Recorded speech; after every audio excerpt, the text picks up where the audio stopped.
요한복음 강의의 61번째 시간으로 믿음의 내용과 또 믿는 자에게 주어지는 축복이라는 제목으로 하나님 말씀 함께 나누도록 하겠습니다. 기독교는 과연 무엇을 믿는 것인가? 라고 누군가 우리에게 물어본다면 여러분 어떻게 대답을 하시겠습니까? 우리가 보통 예수님을 믿으세요 이렇게 이야기할 때 과연 무엇을 믿으라고 말하는 것일까요? 그리고 여러분들은 지금 어떠한 것을 믿고 있는 것입니까? 기독교의 그 믿음의 가장 핵심적인 것이 무엇인가 하는 질문인 것입니다. 그것은 바로 예수가 그리스도다 라는 것입니다. 그리스도라는 의미를 세상 사람들은 잘 모르기 때문에 좀 더 쉽게 이야기하면 예수가 하나님이다. 그리고 우리의 구원자다라는 그 의미인 것입니다. 이것이 바로 기독교가 가장 중요하게 생각하는 핵심적인 믿음의 내용인 것입니다. 만일 어느 교회나 또는 설교자가 이 사실을 믿지 않고 십자가는 걸려 있는데 거기서 예배하는 성도들이나 설교하는 목사가 이 사실을 믿지 않고 있다라고 한다면 그것은 불교나 이슬람과 같은 하나의 종교 집단에 불과한 것입니다. 기독교는 반드시 예수가 하나님이다 라는 그 믿음 가운데서 세워져 있다는 것입니다. 지금 예수님께서 이제 제자들에게 하시는 말씀이 무엇인가 하면 지금 너희와 대화하고 있는 내가 하나님이다라는 것입니다. 그리고 빌립이 하나님을 보여주십시오 이렇게 요구하는데 빌립아 내가 이렇게 너희와 오래 있었는데 내가 나를 통해서 하나님을 보지 못하느냐 안타까운 마음으로 오늘 말씀을 하고 있다는 것입니다. 그래서 오늘 예수님께서 하시는 그 두 가지의 주제는 무엇인가 하면 하나는 내가 곧 하나님이다라는 그 말씀이고 또 하나는 그것을 믿는 자에게 주어지는 그 축복. 그것은 결국에는 너희가 구하는 것들을 내가 하나님으로서 행하겠다라는 약속인데 이 두 가지에 대해서 우리가 차근차근 한번 살펴보도록 하겠습니다. 첫 번째로 예수님은 자신이 하나님이라고 말씀을 하십니다. 그리고 제자들에게 너희가 그것을 믿어야 된다 말씀하시죠. 7절에 보시면 너희가 나를 알았더라면 내 아버지도 알았으리로다. 이제부터는 너희가 그를 알았고 또 보았느니라. 너희가 나를 안다면 하나님을 아는 것이고 나를 보는 것은 곧 하나님을 보는 것이다. 9절에 보니까 예수께서 이르시되 빌립아 내가 이렇게 오래 너희와 함께 있으되 내가 나를 알지 못하느냐 나를 본 자는 아버지를 보았거늘 어찌하여 아버지를 보이라 하느냐. 예수님께서 안타까운 마음으로 제자들에게 말씀하시는 것입니다. 3년 동안 나와 함께 있으면서 나를 통해서 하나님을 보지 못했느냐 어찌하여 하나님을 보이라고 하느냐 이렇게 말씀하고 있다는 것입니다. 그러니까 제자들은 이때까지도 잘 보시면 예수님과 3년 동안이나 동거동락을 했지만 그리고 예수님께서 행하시는 놀라운 일을 경험했지만 예수님이 하나님임을 믿지 않았다는 것입니다. 오히려 그 당시에 예수를 반대했던 유대인의 종교 지도자들이나 아니면 바리새인들은 예수님이 하시는 말씀을 분명히 똑똑히 알아들었습니다. 예수님께서 내가 하나님의 아들이다. 그리고 나와 하나님은 하나다 이렇게 말씀하셨어요. 요한복음 10장에 보니까 나와 아버지는 하나니라. 그러니까 그 말을 듣고 있던 유대인들과 바리새인들이 돌을 들어서 예수를 죽이려고 했습니다. 전에 말씀드린 것처럼 이러한 예수님의 주장에는 두 가지밖에 그 가능성이 없는 것이죠. 정말 예수님께서 하나님의 아들이던가 아니면 과대망상증에 빠진 미치광이에 불과한 것입니다. 그러니까 그들이 예수를 돌로 치려 했던 것이죠. 근데 제자들의 반응은 지금 모호한 것입니다. 예수님을 하나님의 아들로 믿지도 않고 여전히 예수님을 지금 따라가고 있는 것입니다. 그렇다면 예수님의 제자들은 왜 3년 동안이나 동거동락하면서 예수님을 하나님으로 믿지 않았을까요? 굉장히 중요한 진리가 여기 포함되어 있다는 것입니다. 가장 중요한 것은 무엇인가 하면 이들이 이때까지 거듭나지 않았습니다. 거듭난다라는 것은 성령님으로 말미암아 새롭게 태어나는 것입니다. 우리가 지난주에 니고데모와 예수님의 대화를 잠깐 살펴보았죠. 우리 이 부분을 한번 보고 오도록 하겠습니다. 요한복음 3장 3절 우리 함께 읽도록 하겠습니다. 예수께서 대답하여 이르시되 진실로 진실로 내게 이르노니 사람이 거듭나지 아니하면 하나님의 나라를 볼 수 없느니라.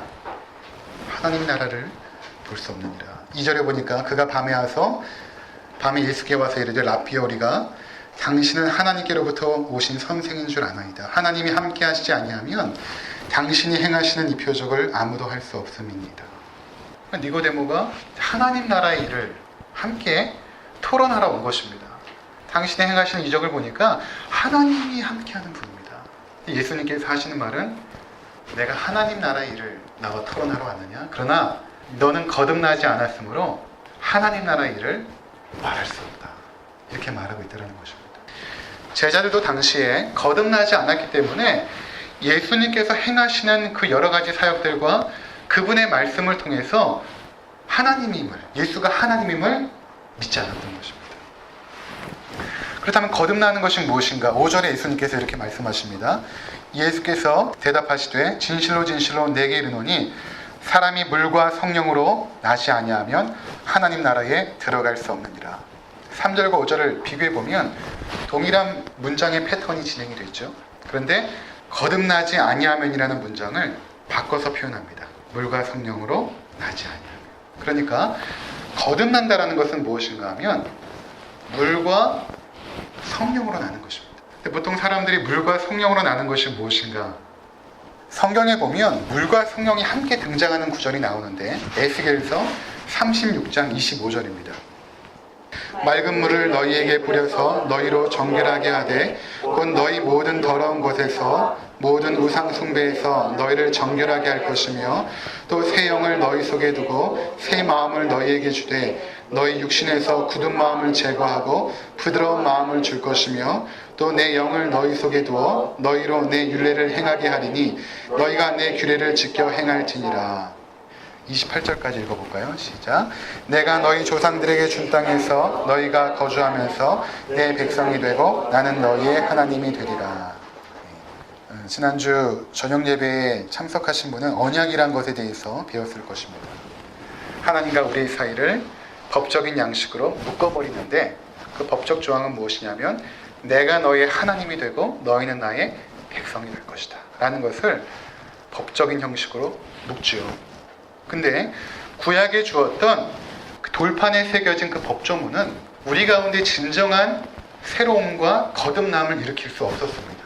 그래서 하나님께서는 내가 너희에게 새 언약을 맺게 될 것이다 라고 이제 말씀을 하십니다. 그것이 예레미야 31장에 등장하는데 에스겔서에서도 등장하고 있는 것입니다. 어떤 것이냐면 26절에 내가 너희와 새로운 언약을 맺게 될 때 그때는 25절 맑은 물을 뿌려서 너희로 정결하게 하되 모든 더러운 곳에서와 모든 우상 숭배에서 너희를 정결하게 할 것이며 이렇게 말하고 있습니다. 그리고 26절에 새 영을 너희 속에 두어 새 마음을 너희에게 주되 너희 육신에서 굳은 마음을 제거하고 부드러운 마음을 줄 것이며 또 내 영을 너희 속에 두어 너희로 내 율례를 행하게 할 것이다. 그렇게 하면 너희가 내 규례를 지켜 행하게 될 것이다. 나는 너희의 하나님이 되고 너희는 나의 백성이 될 것이다. 이렇게 말씀하고 있다는 것입니다. 여기 물이 등장하고 성령이 등장하죠. 어떤 것이냐면 여기서 물이라는 표현은 성령님의 깨끗하게 하시는 역사를 비유로 설명하는 것입니다. 그러니까 물이 어떤 특별한 의미가 있는 것이 아니라 상징적으로 은유법으로 사용되어진 것입니다. 물이 너희의 더러운 것들을 깨끗하게 하듯이 우리의 더러운 것들을 어떻게 씻습니까? 물로 씻을 수밖에 없죠. 당시에도 마찬가지입니다. 물로 말미암아 너희의 더러운 것을 씻어내듯이 성령으로 말미암아 너희의 모든 더러운 죄악들을 내가 완전하게 씻어낼 것이다. 그렇게 되면 너희가 그때부터 하나님의 율법의 말씀을 지키게 될 것이다.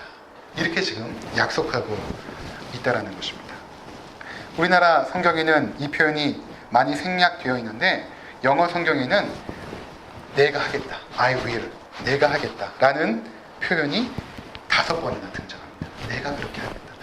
너희의 노력으로는 너희의 죄를 정결케 할 수도 없고 스스로 너희의 생명을 거듭나게 할 수도 없지만 내가 너희에게 성령을 부어줄 때에 그 성령께서 너희를 완전하게 새롭게 할 것이다. 이렇게 말씀하고 있다는 것입니다. 다시 요한복음 3장으로 돌아오도록 하겠습니다. 8절을 보시기 바랍니다. 바람이 임의로 불매 내가 그 소리는 들어도 어디로 와서 어디로 가는지 알지 못하나니 성령으로 난 사람도 다 그러하니라. 그렇죠? 결국에는 거듭난다라는 것은 성령으로 나는 것이다. 그런데 성령으로 나는 것이 마치 바람과 같다라는 거예요. 이 바람이라는 그 원어의 뜻은 푸뉴마인데 성령과 똑같은 발음이에요. 똑같은 발음을 사용합니다. 우리가 바람을 어떻게 합니까? 바람을 실체를 볼 수가 없잖아요. 현상, 나뭇잎이 흔들리고 무언가 움직이는 현상을 보면서 바람의 존재를 아는 것처럼, 그럼에도 불구하고 그 바람이 어디서 불어와서 어디로 가는지 알지 못하잖아요. 마치 거듭난다라는 것, 성령으로 나는 것도 성령으로 거듭나는 현상을 우리가 알 수 있지만 그것이 어떻게 되어지는 일인지는 굉장히 신비롭다는 것입니다. 바람처럼 신비로운 일이라는 것이라고 예수님께서 말씀하고 있다는 것입니다. 그래서 우리가 거듭나게 되는 것은 내 의지나 노력으로 되는 것이 아니라 신비한 능력으로 말미암아 성령께서 거듭나게 하시는 거예요. 우리를 새롭게 하십니다. 그렇게 될 때 우리 입술 가운데 고백되어지는 것이 무엇인가 하면 예수가 하나님이시구나, 예수가 곧 우리의 구세주이시구나 라는 것을 고백하게 된다는 것입니다. 그래서 고린도전서 12장 3절에는 성령으로 아니하고는 누구든지 예수를 주시라 할 수 없느니라 이렇게 말씀하고 있습니다. 성령님으로 거듭나지 않고서는 우리가 예수님을 통해서 하나님의 영광을 볼 수가 없는 것입니다. 이것은 우리에게 몇 가지 교훈을 주는데, 첫 번째는 무엇인가 하면 기독교가 말하는 믿음 또는 신앙은 그 내용은 예수가 하나님이라는 것입니다. 우리의 구원자라는 것이 기독교 신앙의 가장 핵심적인 진리인데, 이 진리는 많은 이적들을 체험한다고 해서 또는 신비한 일들을 경험한다고 해서 생기는 것이 아닙니다. 가장 신비한 일이라고 할 때는 죽은 자가 살아나는 것입니다. 그것처럼 신비한 일이 어디 있겠습니까? 근데 그것을 보고 체험해도 믿음이 생기지 않아요. 예수님께서 이 말씀을 하시기 불과 한 주 전에 제자들과 명절에 예루살렘을 향했던 많은 사람들이 나사로가 죽은 것을 보았습니다. 사흘 만에 그가 살아났죠. 사흘이면은 시체에서 썩은 냄새가 나고 부패가 활발하게 진행되는 그때에 그 시체가 걸어 나와서 묶어 놓았던 그 모든 겉옷을 풀어버리고 살아나서 말을 하고 행동을 했습니다. 이것을 실제로 본 사람이 있었고 제자들도 경험을 했습니다.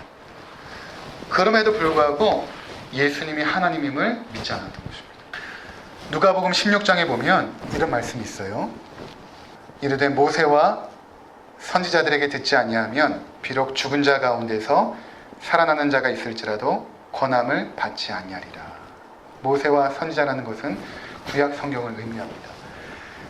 그 당시에는 구약 성경밖에 없었으니까 너희가 성경 말씀을 통해서 믿음을 갖지 않게 된다면 비록 죽은 자가 살아나는 일을 경험한다 할지라도 믿음을 갖지 않을 것이다.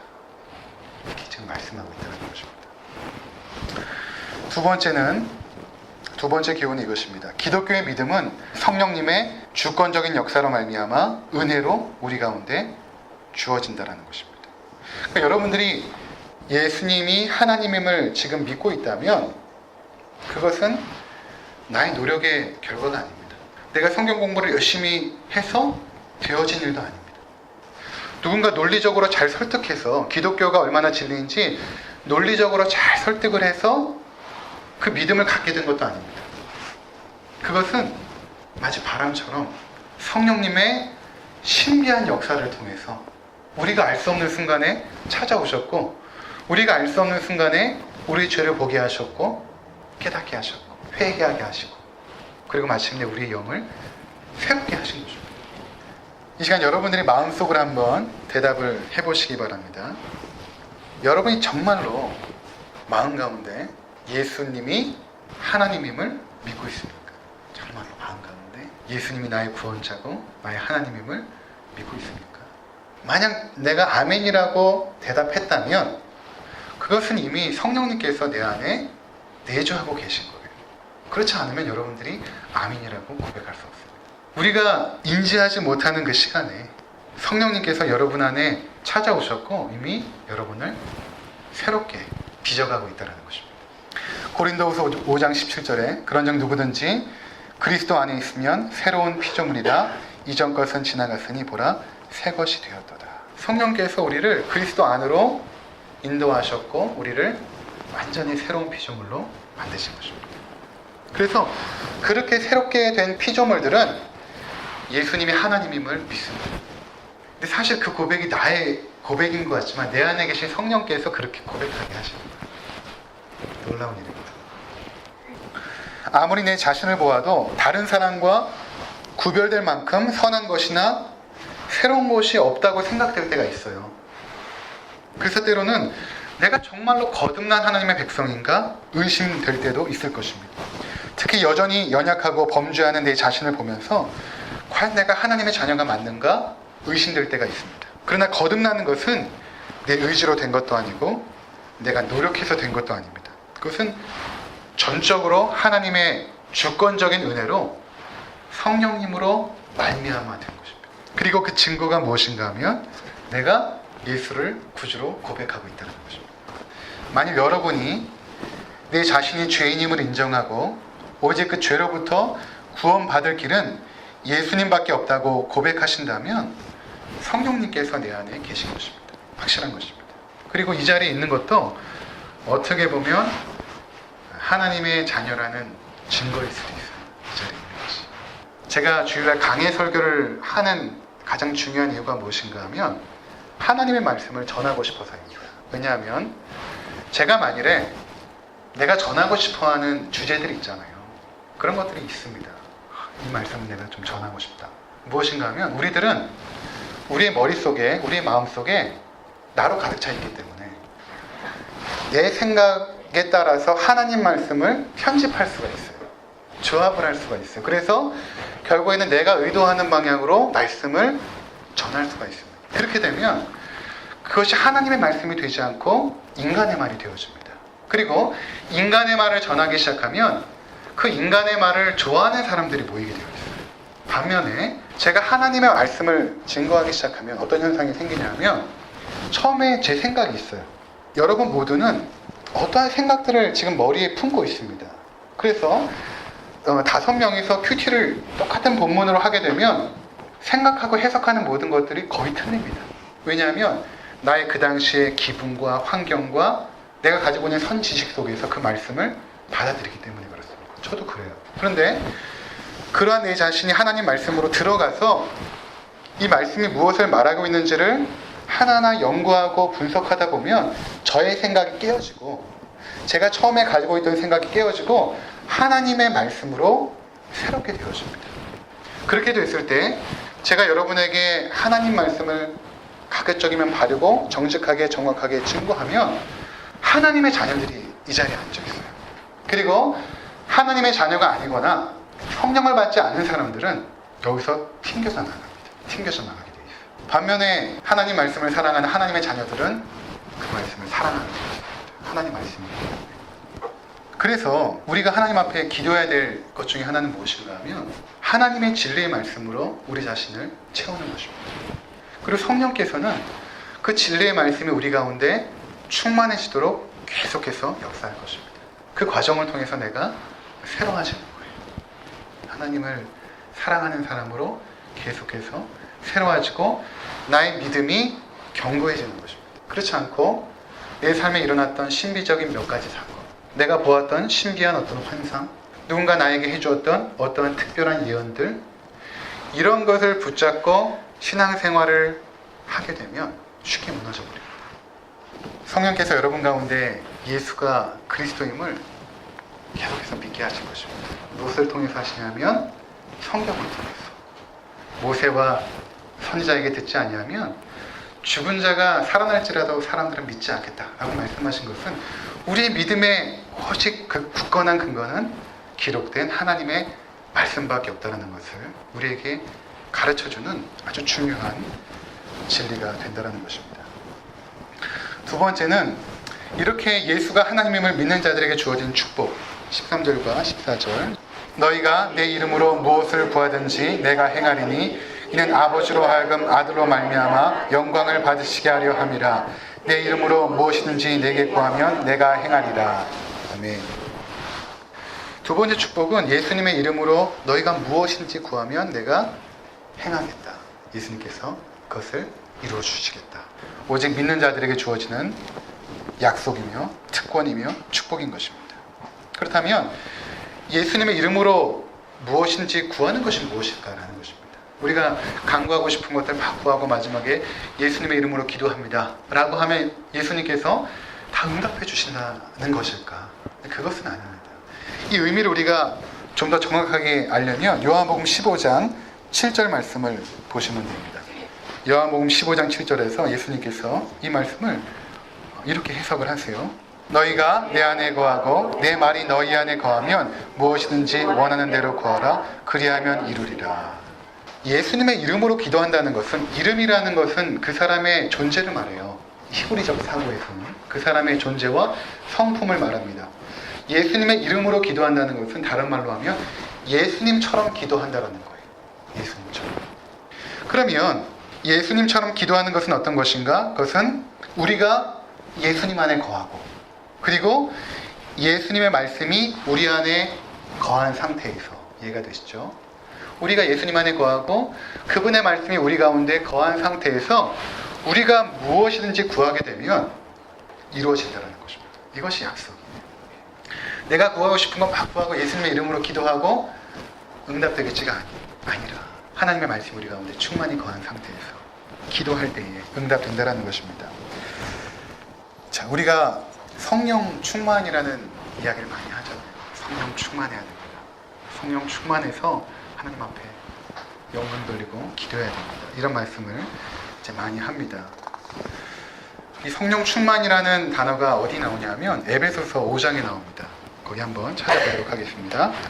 에베소서 5장 19절부터 21절까지 함께 읽겠습니다. 술 취하지 말라. 이는 방탕한 것이니 오직 성령으로 충만함을 받으라. 시와 찬송과 신령한 노래들로 서로 화답하며 너희의 마음으로 주께 노래하며 찬송하며 범사의 우리 주 예수 그리스도의 이름으로 항상 아버지 하나님께 감사하며 그리스도를 경외함으로 피차 복종하라. 자, 여기 성령 충만이라는 말씀이 나오는데 바울이 에베소 성도에게 너희가 성령 충만해야 됩니다. 그래서 시와 찬송과 신령한 노래로 서로 화답하고 마음으로 주께 노래하고 하나님 앞에 감사하고 그리고 복종하는 삶을 하십시오. 이렇게 말씀하고 있거든요. 그런데 이 에베소서와 형제 서신이 바로 골로새서입니다. 골로새서는 그 주제나 내용면에 있어서 에베소서와 굉장히 비슷합니다.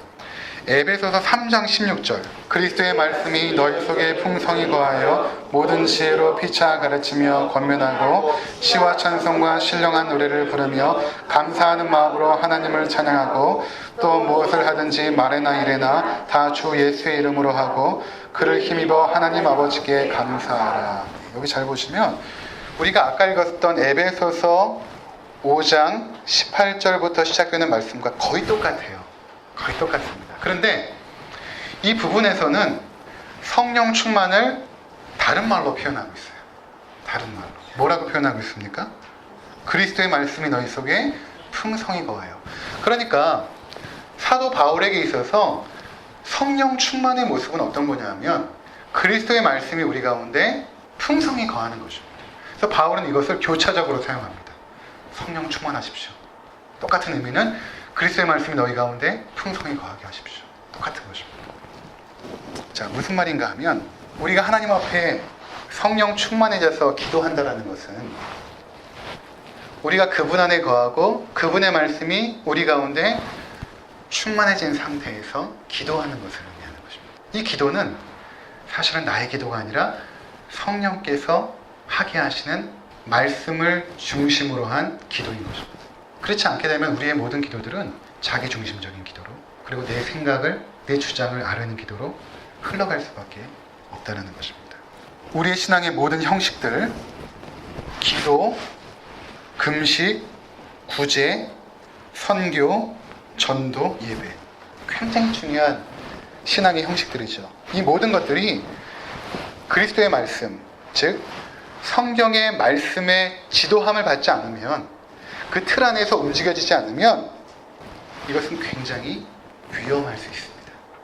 아무리 신비하고 놀라운 일이 일어난다고 하여도, 우리 기도 가운데 또 우리 예배 가운데 놀라운 일이 일어난다고 하여도 하나님과 전혀 상관이 없는 거죠.